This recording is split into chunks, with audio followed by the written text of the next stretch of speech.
The Waiting Lounge. David Lewis was staring at himself in the mirror. The expression on his face had not changed for a few minutes. "So do you have any nice plans for Christmas?" asked the other man. David did not answer for some time. It was going to be the worst Christmas of his life, he thought. He was certain of it. Everyone else would be celebrating together, exchanging gifts and eating delicious food, but not David. He was going to be alone in his small flat in South London, at best with a bottle of wine for company. If he ever got home, that was. It was already the day before Christmas Eve, and it seemed he was stranded at the airport. Not really," he finally replied, when the barber stopped cutting his hair and met his eyes in the mirror. "Same as usual." The barber nodded and continued trimming David's long brown hair. Some customers were just not very talkative. Festive music filled the silence. The snow outside continued to fall thick and fast.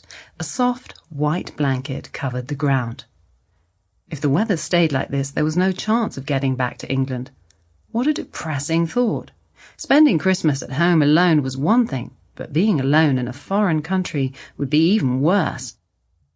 He had arrived in New York 6 days ago to meet some potential business clients. As director of sales, his job was to convince fashion shops around the world to buy the suits and shirts designed by his boss. The presentations had not gone well, though. Nobody in the city seemed interested in old-fashioned clothes from Britain. It was not the career that David imagined he would have when he was 30. At times he felt as if all he did was say the same thing again and again to an endless number of people.